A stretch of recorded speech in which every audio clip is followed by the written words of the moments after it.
주님의 은혜와 평강이 여러분과 늘 함께 하시기를 축복합니다. 아멘. 어느 여인이 인적이 드문 도로를 차를 몰고 가다가 엔진이 멈추게 됐습니다.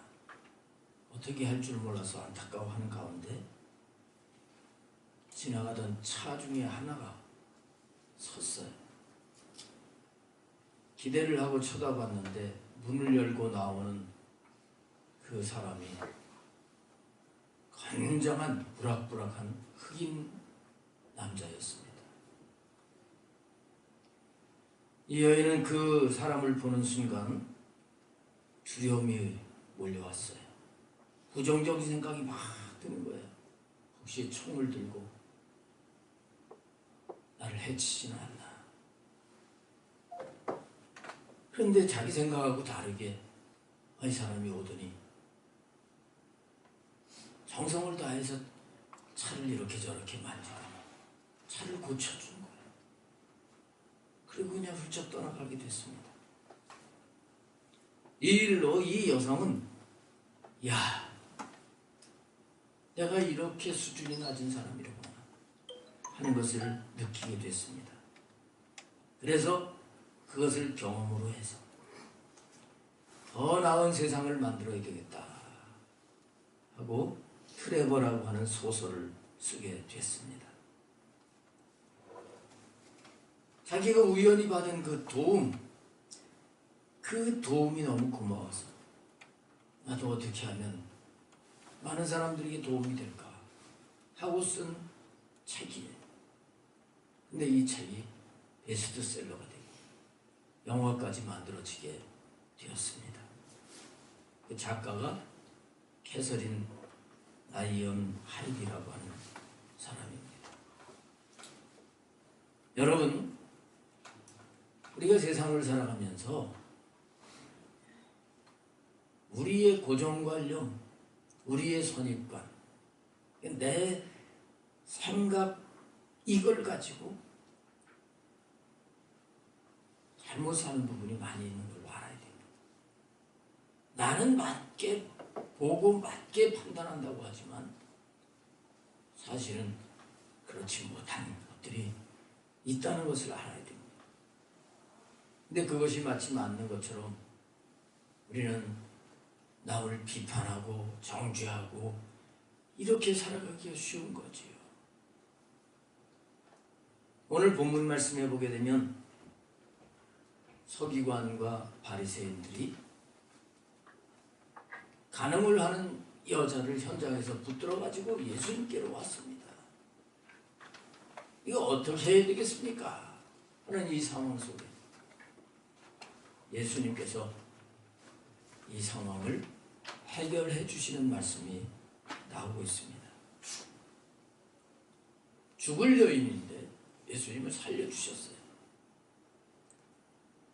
오늘 우리가 잘 살지 못하면 남을 죽입니다. 남을 힘들게 합니다. 근데 우리 믿는 사람들은 살리는 삶을 살아야 될 줄로 믿습니다.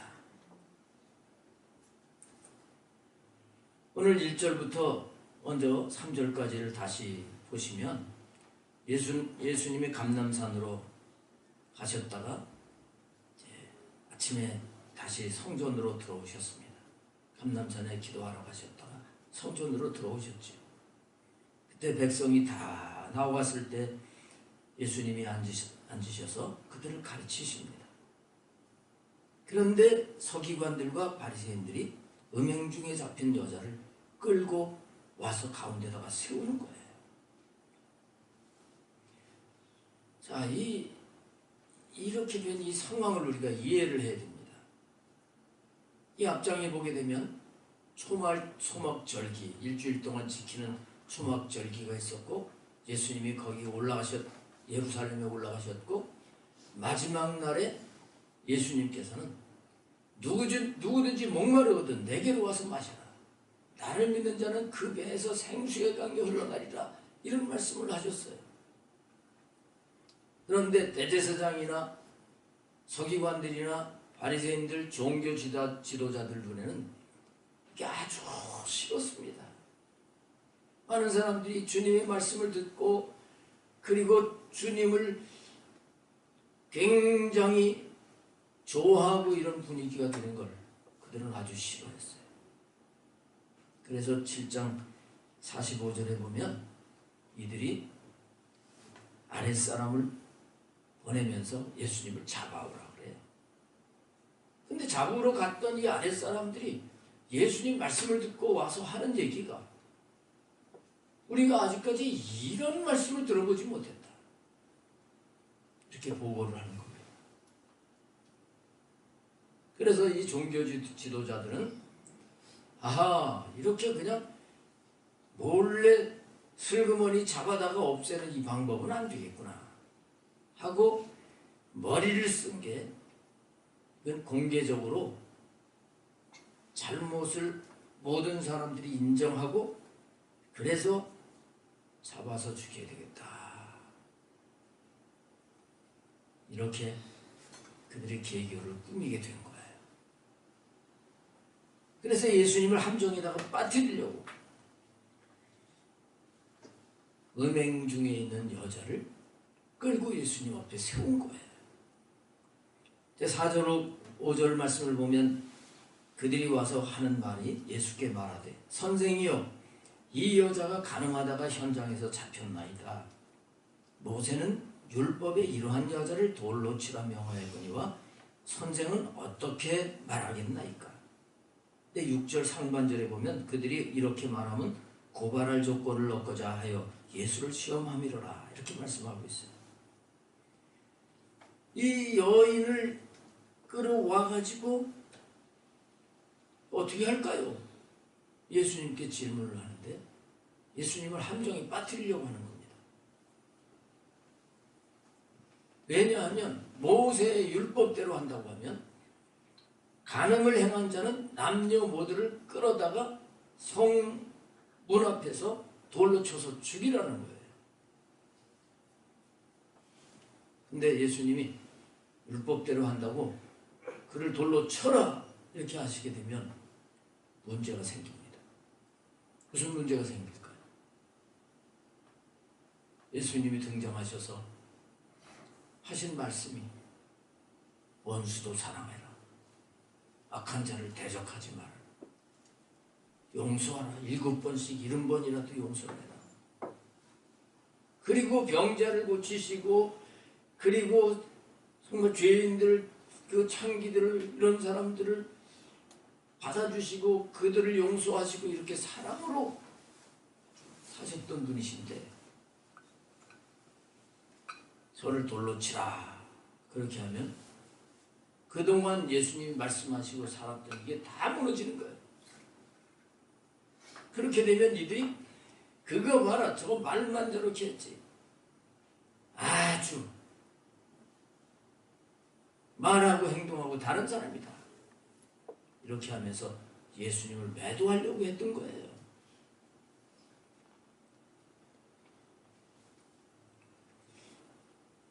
또 반대로 예수님께서 그 여인 돌로 치지 말아라 이렇게 하신다면 어떻게 되겠습니까? 분명히 모세의 율법에는 돌로 치라고 말씀을 하셨는데 저 율법 하나님의 말씀도 지키지 않는 자 저는 분명히 형벌을 받아야 된다. 그리고 잡아서 이제 더 올무에 이렇게 매이게 해가지고 예수님을 없애려고 했던 것입니다. 그러니까 참 이건 난처한 상황이에요. 죽이라 할 수도 없고 살리라 할 수도 없고 정말 이래도 저래도 빠질 수밖에 없는 함정을 그들이 놓았던 것입니다. 여기까지 우리가 말씀 속에서 오늘 우리에게 적용을 해봐야 돼요.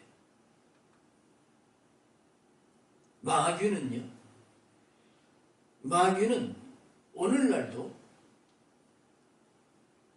하나님의 사람들을 곤경에 빠뜨린다는 걸 알아야 돼요.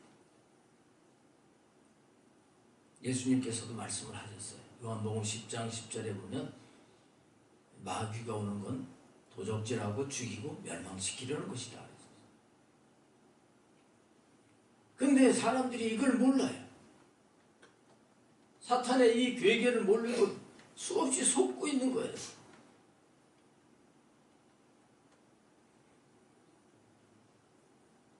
서기관들과 바리새인들, 율법학자들, 이들의 본분 사명이 뭡니까? 이들은 하나님이 주신 그 말씀을 잘 익혀가지고 하나님이 의도하신 그 뜻대로 백성들에게 전달해서 하나님을 잘 섬기게 하는 게 이것이 그들의 본분이에요. 그런데 이들은 지금 말씀을 가지고 예수님을 죽이려고 하는 거예요. 예수님을 올무에 묶으려고 하는 거예요. 이게 사탄이 하는 일이죠. 하나님이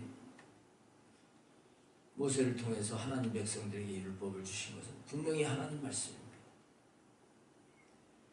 그 율법을 통해서 우리가 그 말씀대로 살지 못하는 죄인인 것을 깨닫고 주님의 은혜 보좌 앞에 겸손하게 엎드려서 은혜를 구하는 가운데 하나님으로 살게 만드시려고 주신 것입니다. 이 사실을 알지 못하고 이들은 율법을 가지고 사람을 죽이려고 하는 겁니다. 예수님까지 죽이려고 하는 겁니다. 오늘도 이런 삶을 살기가 쉽다는 거예요. 근데 이렇게 사는 것은 마귀에게 이용당하는 거예요. 속는 거예요. 그런 얘기가 있잖아요. 믿는 사람들은 성경 가지고 싸운다. 부부가 다 믿으면 부부싸움을 할 때도 성경 구절을 가지고 싸워요. 이거 봐라, 몇 장 몇 절에 용서하라 그랬는데 왜 당신은 용서하지 않느냐. 말씀대로 살지 않으면서 집사냐. 그러면 당신은 몇 장 몇 절에 사랑하라고 하셨는데 그것도 덮어주지 못하고 뭘 나한테 잘못했다고 하느냐. 이런 식으로 산다면 사탄에게 속는 거예요. 말씀은 이렇게 이 잣대를 다른 사람이 갖다 대면서 이거 봐라 말씀대로 지키지 못했지 이렇게 하면서 정죄하라고 주신 게 아니란 말이죠. 근데 이 서기관들 바리새인들은 지금 그렇게 살고 있는 거예요. 우리가 정신 안 차리면 이런 삶을 사는 거예요. 특별히 영적으로 조금 이제 기도를 많이 하고 좀 체험하고 안다고 하면 그러기에 쉽습니다. 보면서 아이고 저거 육적이에요. 육신이 또 나오는구만.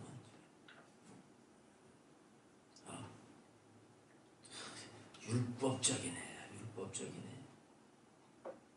은혜가 없네. 내 자신이 복음 안에서 내가 은혜가 넘치고 이렇게 살려고 하는 그런 말씀으로 주신 것이지. 남을 판단하고 정죄하라고 주신 말씀이 아니라는 거죠. 로마서에 보게 되면 인생들이 죄를 진 걸 쭉 말씀을 하시면서 판단하는 게 죄라고 말씀하고 있어요. 벌써 누구를 판단한다고 하면 그 자체가 죄라는 거예요. 근데 이 서기관들 바리새인들은 그 사실을 모르고 마귀의 도구가 되고 있는 거예요.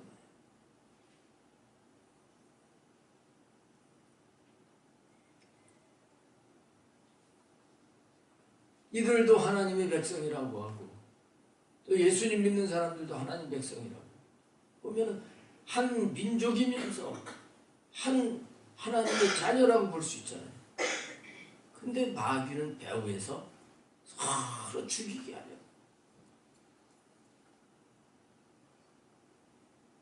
서로 아군끼리 총질해가지고 서로 죽이게 하는 거예요. 믿는 사람들끼리 서로 이제 뭐가 잘못됐다 이렇게 정죄하고 하면서 서로 죽게 만들고, 심지어는 가족 간에도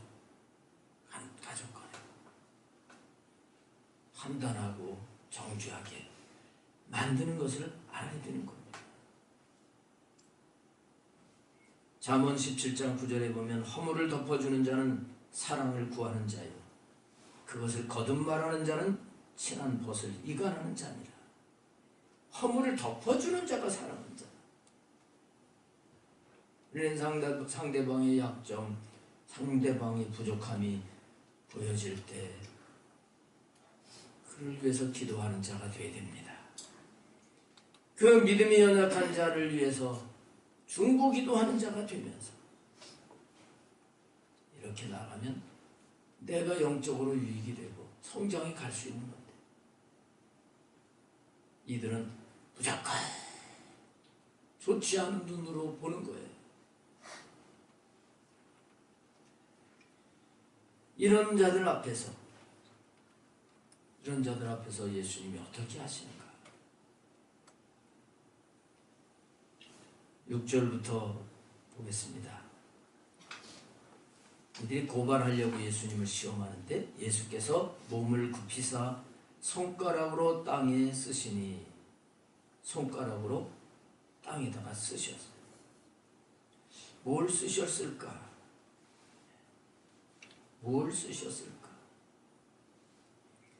쓰시고 났는데 7절에 보시면 그들이 묻기를 맞이 아니하는지라 이렇게 말씀했어요. 땅에다가 손가락으로 글씨를 쓰셨는데 사람들이 뭐 질문도 하지 않고 대답도 하지 않고 반응을 안 했다는 말씀입니다. 근데 이 부분을 정통적으로 이제 땅에다 뭘 쓰셨을까? 이렇게 해석을 하는 방법 가운데 하나가 땅에 쓰셨다. 이 단어 헬라어죠. 그 헬라어의 뜻으로 이제 해석을 하는데요. 카타그라펜이라고 하는 단어입니다.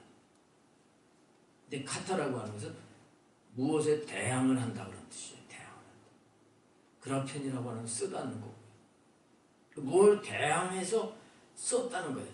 지금 돌들을 하나씩 다 들고 이 여인을 향해서 치려고 하는 이 사람들을 향해서 예수님께서 대항을 해서 글씨를 쓰셨다는 거예요. 그 대항을 했을 때 어떤 글씨를 쓰셨을까? 십계명을 썼을 것이다. 이렇게 추정을 합니다. 뭐 성경이 없으니까. 십계명에 무슨 말씀이 있습니까? 간음하지 말라, 살인하지 말라, 도적질하지 말라, 거짓 증거하지 마라, 탐내지 말라. 이런 말씀을 쓰셨을 것이다.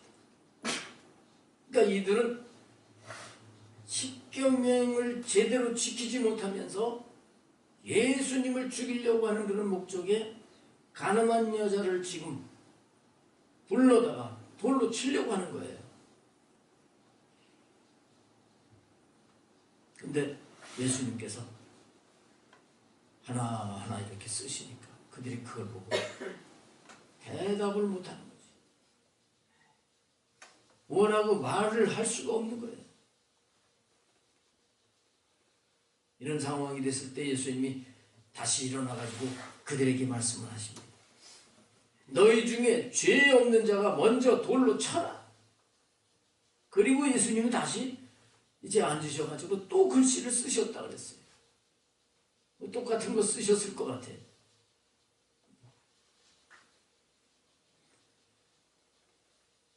예수님이 이렇게 하실 때 9절의 말씀에 보게 되면 그들이 이 말씀을 듣고 양심의 가책을 느껴 어른으로 시작하여 젊은이까지 하나씩 나가고 오직 예수와 그 가운데 서는 여자만 남았다.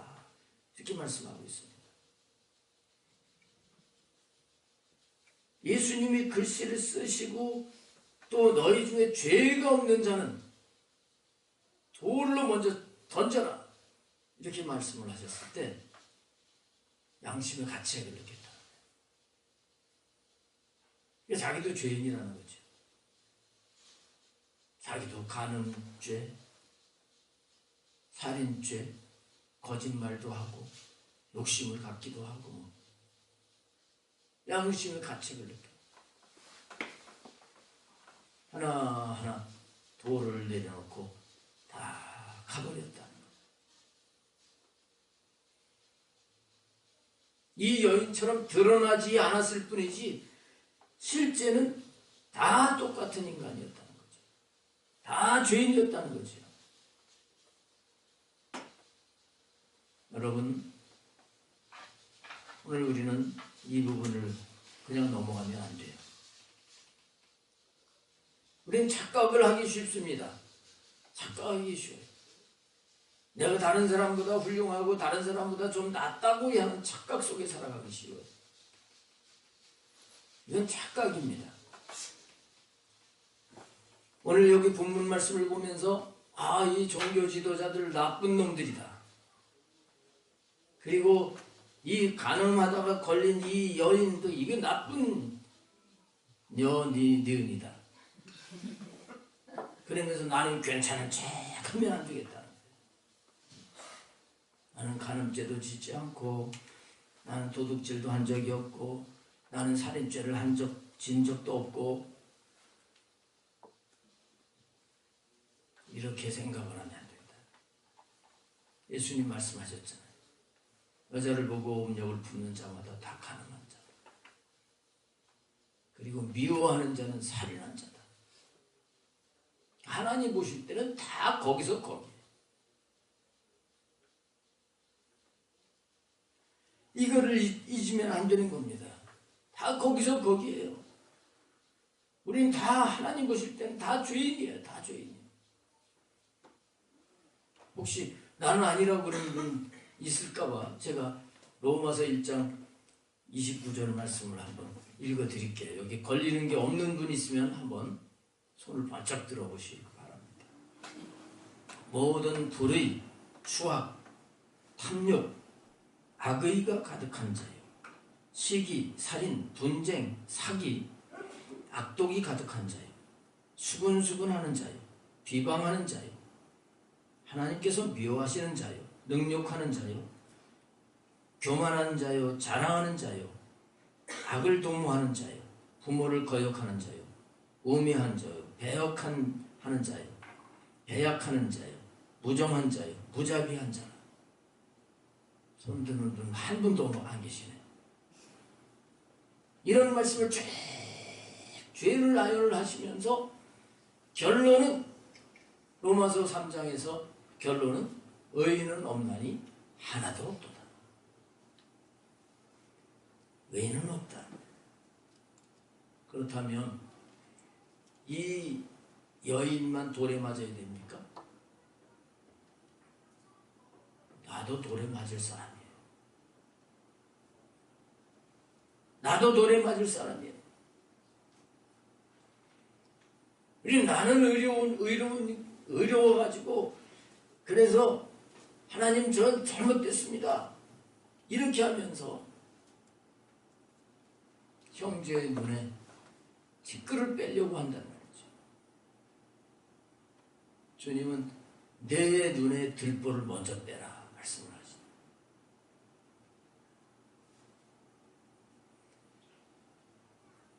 우리는 하나님 앞에 나는 의로운 자인 척하고 나가려고 하지 말고 하나님 제가 돌에 맞을 자입니다. 제가 돌에 맞아야 될 사람입니다.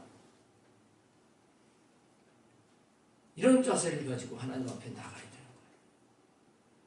내가 얼마나 추하고 내가 얼마나 더러운 죄인인지를 발견해야 되는 거예요. 내가 얼마나 죄에 쩔어서 살고 있는 죄의 장아찌가 돼서 있는 이 모습을 발견을 해야 되는 거예요.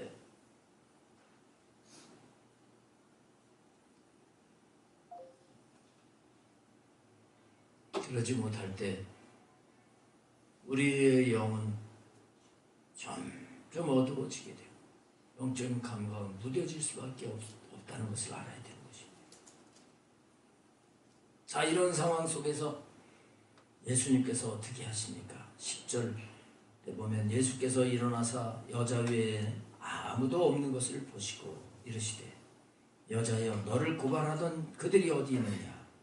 너를 정죄한 자가 없느냐? 대답하되 주여 없나이다. 예수께서 이르시되 나도 너를 정죄하지 아니하노니 가서 다시는 죄를 범하지 말라 하시니라. 자, 예수님 참 놀라우신 분이죠.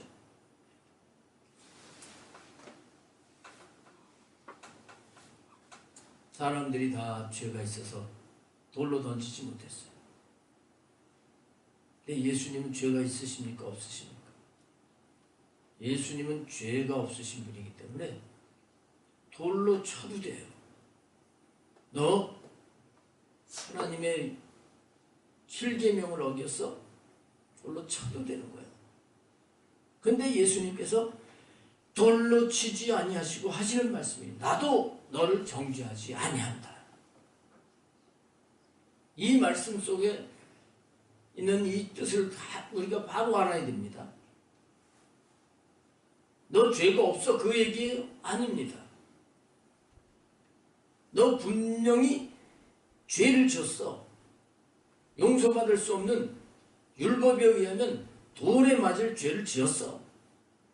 그러나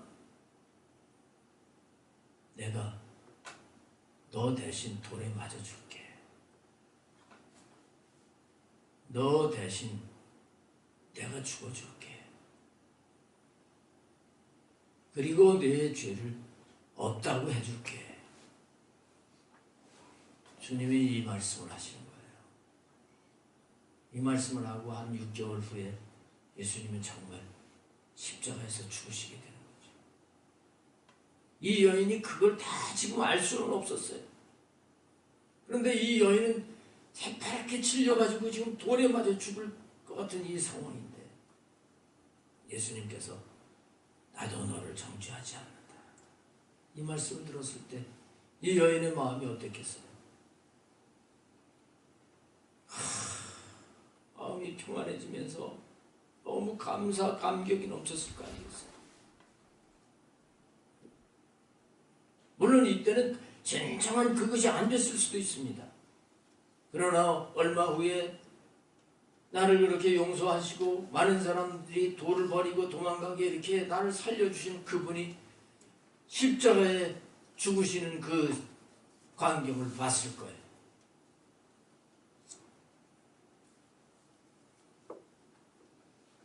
저렇게 깨끗한 분이 왜 죽나? 잘 몰랐을 수도 있습니다. 그러나 그가 성령을 받고서 영적인 깨우침을 가졌을 때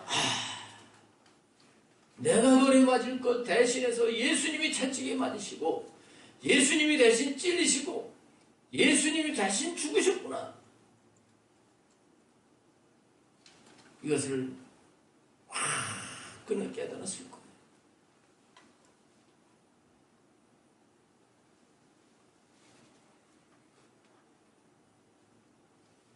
여러분, 우리 모두 다 죄인인데 우리 죄 때문에 예수님이 십자가에 죽으신 것이라는 거예요. 이게 확 다가오지 않으니까 우리는 아직도 나는 의롭고 네가 잘못됐다 하고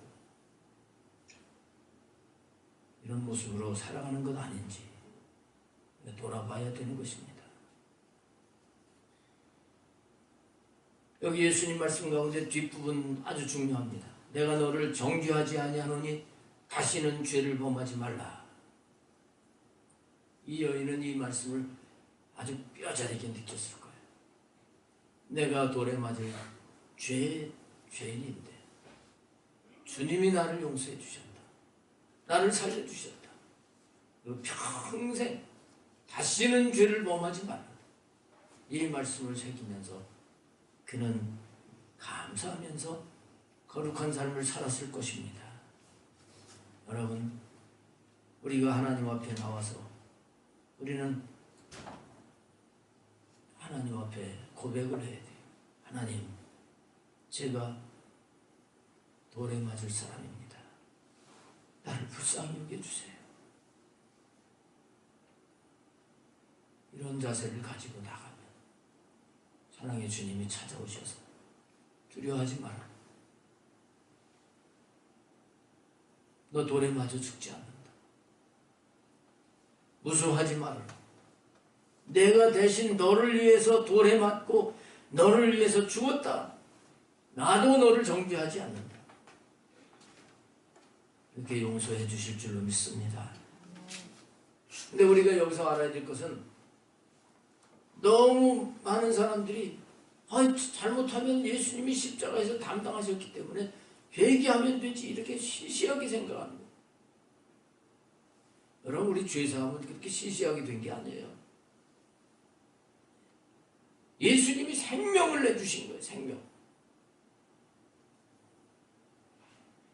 예수님이 십자가에서 피 흘리신 그 은혜가 없으면 죄를 사할 수 있는 길이 없습니다. 그 길이 없기 때문에 예수님은 그 모진 고난을 당하신 거예요. 돌멩이 하나 한 번 맞는다고 금방 죽겠습니까? 이 수많은 사람들이 돌을 던지면 피가 여기저기서 터지면서 피가 쏟아지면서 이러면서 이제 죽어가겠죠. 예수님이 바로 그런 고통을 다 담당을 하신 거예요. 그래서 우리를 지옥에서 천국으로 바꿔주시고 이 땅에서도 하나님의 나라를 누리고 승리하며 살게 만들어주신 거예요. 할렐루야. 여러분, 이제까지 잘못된 삶을 살았을지라도 우리 주님을 모시고 주님 품으로 나가면 됩니다. 이미 예수님을 믿고 주님의 자녀가 된 우리들, 오늘 말씀 가운데 다시는 죄를 범하지 말라, 이 말씀을 되새겨야 될 줄로 믿습니다. 다시는 죄를 범하지 말라. 이렇게 값진 구원을 해 주셨는데 우리가 우리의 삶 속에서 내 이 몸을 가지고 불의의 병기로 살았다면 이제는 주님의 뜻을 이루어드리는 의의 병기로 살아가는 자가 되어야 되는 것입니다. 주님과 복음을 위해서 살아가는 자가 되어야 되는 거예요. 이 여인이 이 뒤에 성경에 어떻게 되었는지 성경에 기록되어있지는 않았습니다. 그러나 이 여인은 주님의 은혜에 감격해서 정말 주님을 사랑하고 그 복음을 위해서 살아갔으라는 겁니다. 오늘 저와 여러분이 정말 남에게 돌을 던지는지 돌을 버리고 내가 돌에 맞을 자인데 주님이 나를 위해서 십자가에 죽으셨습니다. 나를 구원하신 그 주님을 사랑하고 그 주님의 은혜에 감격해서 주님을 기쁘시게 살아가는 새 삶이 되시기를 주님의 이름으로 축원합니다. 기도하시겠습니다.